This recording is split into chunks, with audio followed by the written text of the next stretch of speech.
بسم اللہ الرحمن الرحیم۔ السلام علیکم۔ فرسٹ ایئر فریش مضمون اردو، کوارٹر ٹیسٹ نمبر 1، کل نمبر 60 اور وقت 120 منٹ ہے۔ ڈسکشن لیکچر آپ کی خدمت میں حاضر ہے۔ سب سے پہلے حصہ معروضی کی بات کرتے ہیں۔ MCQ نمبر 1 ہے، حضرت انس کے چھوٹے بھائی کا نام تھا ابو عمر۔ ایک غزوہ میں بچے مارے گئے مشرکین کے۔ مرزا شاہ زور کی ماں نے کہا کہ ہم اولاد ہیں تیمور کی۔ جمیل بھیا گھر میں داخل ہوئے اور بیٹھ گئے کرسی پر۔ سبق مکاتیب غالب کا ماخذ ہے خطوط غالب۔ تشبیہ کی بنیاد ہوتی ہے حقیقت پر۔ میرا چاند آ گیا، اس میں وجہ جامع ہے خوبصورتی۔ اکبر نے کمرے میں جھاڑو دی، جی جھاڑو مؤنث ہوتی ہے۔ محاورہ پر تولنا کے معنی ہے تیار ہونا، اور محاورہ 3-5 کرنا کے معنی ہے بحث کرنا۔ حصہ معروضی کے بعد حصہ انشائی شروع ہوتا ہے۔ جی سوال نمبر 2 ہے، درج ذیل اشعار کی تشریح کیجیے۔ نظم کا عنوان اور شاعر کا نام بھی تحریر کیجیے۔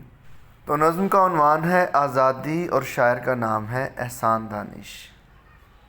پہلا شعر ہے، جہاں آزاد کر سکتے نہ ہوں تقریر آزادی، وہ آزادی میری نظروں میں ہے تحقیر آزادی۔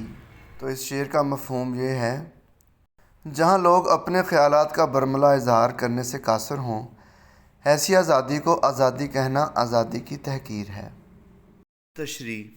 تشریح طلب شعر میں شاعر اس بنیادی انسانی حق پر روشنی ڈالتے ہیں جو ہر آزاد اور مہذب معاشرے کی پہچان ہوتا ہے، یعنی آزادی اظہار رائے۔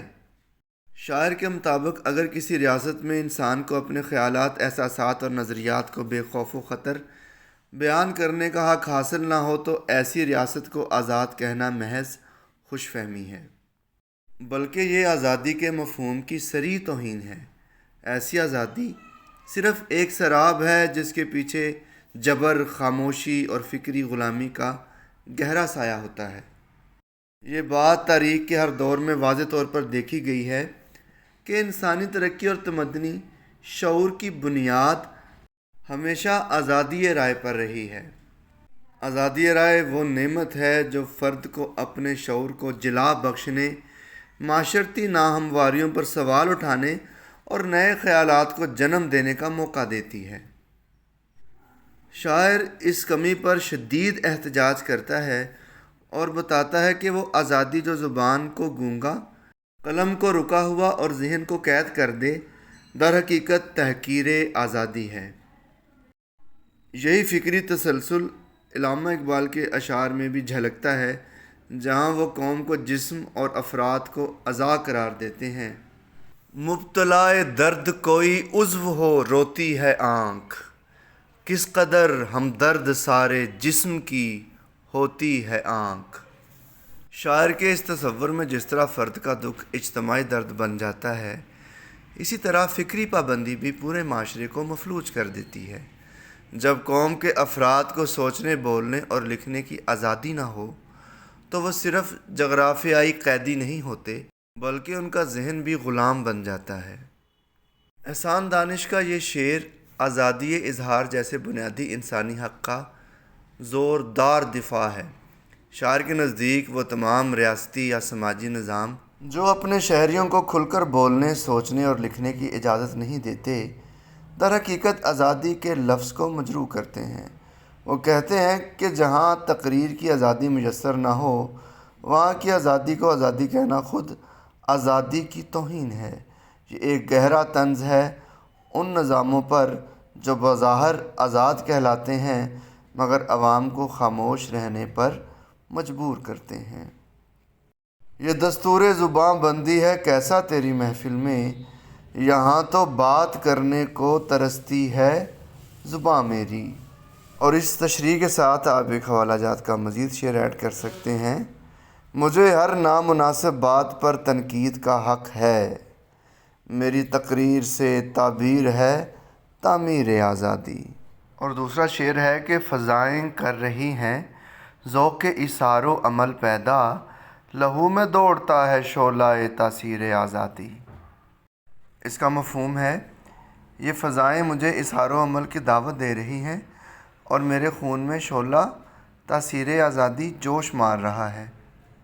تشریح: احسان دانش ایک باشعور، حساس اور آزادی پسند شاعر ہیں۔ وہ اپنے وطن میں محض ظاہری یا رسمی آزادی پر قناعت نہیں کرتے بلکہ ہر سطح پر مکمل فکری، سیاسی اور سماجی آزادی کے خواہاں ہیں۔ ان کے نزدیک جمہوریت اسی وقت پروان چڑھ سکتی ہے جب اظہار رائے، اختلاف اور اصلاح کی مکمل آزادی میسر ہو۔ یہی آزادی قوموں کی ترقی اور استحکام کا سرچشمہ ہے۔ شاعر اس حقیقت کی طرف اشارہ کرتے ہیں کہ ایک ملک کی پالیسیاں صرف معیشت یا انتظامیہ تک محدود نہیں ہوتیں بلکہ وہ عام انسانوں کی زندگیوں پر اثر ڈالتی ہیں۔ جب ریاستی فیصلے ظلم، ناانصافی یا جبر کو جنم دیں تو وہ لوگ جو حق اور عدل سے محبت رکھتے ہیں ان کے خلاف آواز بلند کرتے ہیں۔ یہ آوازیں در حقیقت آزادی رائے کی علامت اور جمہوری شعور کی دلیل ہوتی ہیں۔ جب ریاستی حالات ظلم، جبر اور ناانصافی کی فضا پیدا کرتے ہیں تو ایک سچا محب وطن خاموش نہیں رہتا۔ ایسی فضا میں صرف نعرے نہیں، قربانی کا عملی جذبہ بیدار ہوتا ہے۔ یہی وہ کیفیت ہے جسے شاعر ذوق ایثار و عمل کا نام دیتا ہے، جو فضا سے پیدا ہوتی ہے۔ شاعر کا اشارہ اس سچ کی طرف ہے کہ سچی حب الوطنی ہمیشہ مظلوم کا ساتھ دیتی ہے، ظالم کا نہیں۔ بقول علامہ اقبال: گرماؤ غلاموں کا لہو سوز یقین سے، کنجشک فرومایا کو شاہیں سے لڑا دو۔ شاعر آزادی کو محض ایک سیاسی نعرہ یا ظاہری آزادی نہیں سمجھتے بلکہ اسے ایک اندرونی اضطراب مانتے ہیں۔ یہ جذبہ انسان کے لہو میں ایسا شعلہ بن کر دوڑتا ہے جو اسے بے حس یا بے عمل نہیں رہنے دیتا۔ یہی شعلہ تاثیر آزادی انسان کو جھنجھوڑتا ہے کہ وہ حالات کا سامنا کرے، نہ کہ ان سے سمجھوتا۔ شاعر آزادی کو عمل، غیرت اور تحریک کا ذریعہ قرار دیتے ہیں، جو ہر بیدار ضمیر دل میں دھڑکتا ہے۔ جب دل میں آزادی کا جذبہ جاگتا ہے تو انسان صرف اپنے لیے نہیں بلکہ دوسروں کے لیے بھی آواز اٹھاتا ہے۔ ایسا شخص خاموش تماشائی نہیں رہتا بلکہ قربانی، خودی اور حق کی راہ پر قدم رکھتا ہے۔ وہ اپنے خون میں وہ حرارت محسوس کرتا ہے جو اسے عمل پر آمادہ کرتی ہے، جمود سے نجات دیتی ہے۔ یہی وہ کیفیت ہے جو اقوام کو زندہ، غیرت مند اور تاریخ ساز بناتی ہے۔ یہی شاعر کا پیغام ہے۔ بقول مظفر وارثی: کچھ نہ کہنے سے بھی چھن جاتا ہے اعجاز سخن، ظلم سہنے سے بھی ظالم کی مدد ہوتی ہے۔ سوال نمبر 3 ہے، سیاق و سباق کے حوالے سے کسی ایک جز کی تشریح کریں۔ سبق کا عنوان اور مصنف کا نام بھی لکھیں۔ جیسے کہ آپ کو پتہ ہے کہ 2 پیراگراف دیے جاتے ہیں سوال میں، ہم نے ایک جز کی تشریح کرنا ہوتی ہے، تو جز نمبر الف جو ہے ہم اس کی تشریح کرنے جا رہے ہیں۔ سب سے پہلے حوالہ متن جس کے 2 نمبر ہوتے ہیں۔ سبق کا عنوان ہے اخلاق نبوی صلی اللہ علیہ وآلہ وسلم۔ مصنف کا نام ہے مولانا شبلی نعمانی۔ اس کے بعد سیاق و سباق جس کے 3 نمبر ہوتے ہیں۔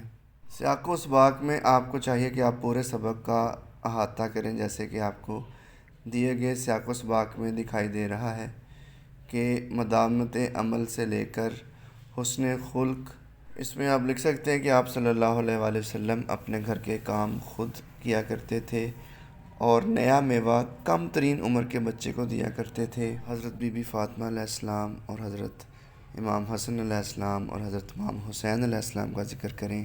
نیز سبق کے تمام اہم واقعات کا آپ مختصراً اس میں بیان کر سکتے ہیں۔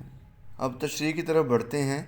شبلی نعمانی نے سیرت نبوی میں ایک دلنشین واقعہ نقل کیا ہے جو بظاہر ایک عام سا قصہ معلوم ہوتا ہے، مگر اگر اس کی گہرائی میں جھانکا جائے تو حکمت و معرفت کے کئی باب کھلتے ہیں۔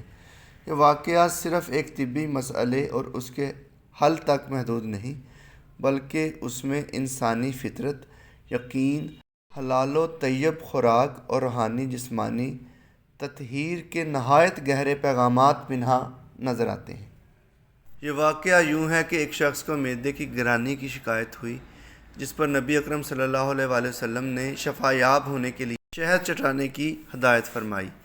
3 مرتبہ شہد پلانے کے باوجود شکایت باقی رہی، لیکن چوتھی بار شہد پلانے پر شفا حاصل ہو گئی۔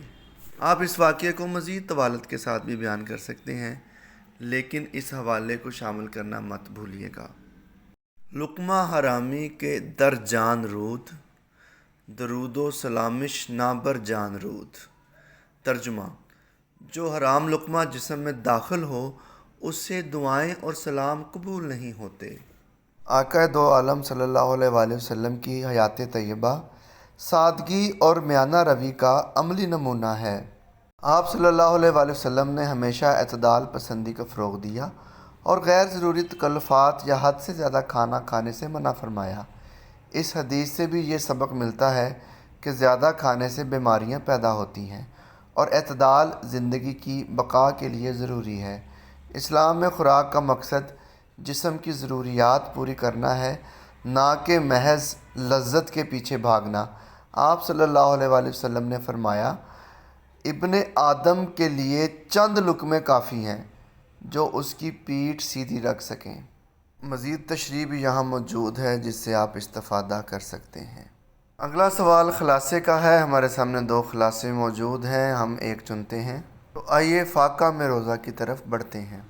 چونکہ مصنف کے نام کا ایک نمبر ہوتا ہے تو مصنف کا نام لکھنا کبھی مت بھولیے گا۔ جی، مصنف کا نام ہے خواجہ حسن نظامی۔ تو خلاصے میں تمام اہم نکات کو ایک ترتیب کے ساتھ ضرور لکھیے گا۔ جب دہلی کے لال قلعہ پر آخری مغل بادشاہ بہادر شاہ ظفر کا پرچم لہرا رہا تھا، انہی دنوں بہادر شاہ ظفر کے بھائی مرزا سلیم بہادر اپنے دوستوں کے ساتھ خوش گپیوں میں مصروف تھے کہ زنان خانے سے ایک ملازمہ باہر آئی اور آداب عرض کر کے کہنے لگی کہ بیگم صاحبہ آپ کو یاد فرماتی ہیں۔ مرزا سلیم فوراً محل گئے اور تھوڑی دیر بعد واپسی ہوئی تو افسردہ تھے۔ دوستوں نے خیریت دریافت کی تو کہنے لگے، نہیں کچھ نہیں، بعض اوقات اماں حضرت خواہ مخواہ ناراض ہو جاتی ہیں۔ کل شام افطاری کے وقت نتھن خان گویا گا رہا تھا جس سے میرا دل بہل رہا تھا۔ اماں کو یہ شور و غل ناگوار معلوم ہوا۔ آج ارشاد ہوا ہے کہ رمضان میں گانے بجانے کی محفل بند کر دی جائے۔ ادب کے لحاظ سے قبول تو کر لیا مگر اس پابندی سے جی الجھتا ہے۔ سوچتا ہوں یہ دن اب کیسے گزریں گے۔ ایک صاحب نے عرض کیا، یہ کوئی مسئلہ نہیں حضور، شام کو افطاری سے پہلے جامع مسجد میں تشریف لے چلا کیجئے۔ عجب بہار ہوتی ہے، رنگ رنگ کے آدمی طرح طرح کے جمگھٹے دیکھنے میں آئیں گے اور آپ کی طبیعت بھی بہل جائے گی۔ مرزا نے مشورہ پسند کیا اور اگلے دن مصاحبوں کے ساتھ جامع مسجد دہلی پہنچے۔ دیکھتے ہیں وہاں ایک الگ ہی سما ہے۔ کہیں لوگ تلاوت قرآن پاک میں مشغول ہیں، کہیں حفاظ ایک دوسرے کو قرآن سنا رہے ہیں، کہیں دینی مسائل پر گفتگو ہو رہی ہے، کہیں کوئی وظائف میں مشغول ہے، دو عالم کسی مسئلے پر بحث کرتے ہیں۔ اتنی تفصیل کافی ہے۔ اس کے بعد آپ اگلا موڑ جو ہے خلاصے کا وہ بیان کر سکتے ہیں کہ مرزا سلیم کے بھانجے مرزا شاہ زور ماضی کی حسین یادوں کو بیان کرتے ہوئے کہتے ہیں کہ ایک وہ دور تھا جب دہلی زندہ تھی، مگر جب انگریزی توپوں نے کرچوں اور سنگینوں کی مدد سے تخت دہلی پر قبضہ کر لیا اور شہر میں آتشناک گولیوں کی برسات ہوئی تو 7 پردوں میں رہنے والیاں بے چادر ہو کر بازار میں اپنے وارثوں کی تڑپتی لاشوں کو دیکھنے نکل آئیں۔ چھوٹے بن باپ کے بچے ابا ابا پکارتے ہوئے بے یار و مددگار پھرنے لگے۔ تاجدار دہلی محل چھوڑ گئے۔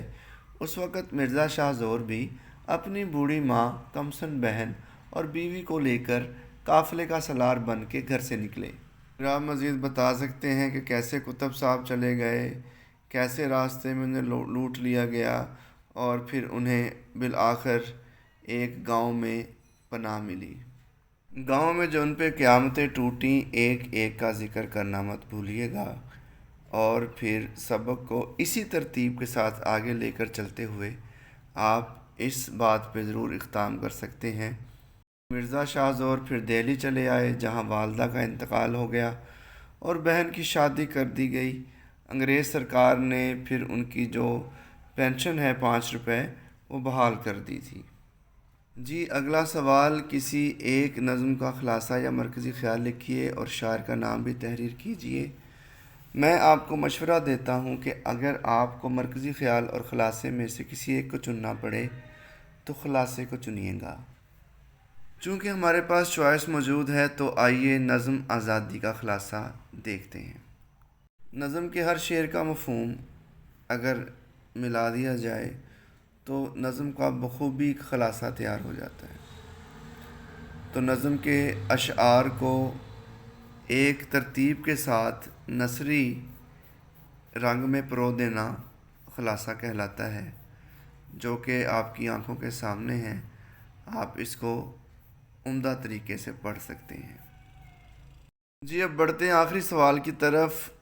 ماں اور بیٹی کے درمیان کھانے پینے کے آداب کے موضوع پر مکالمہ۔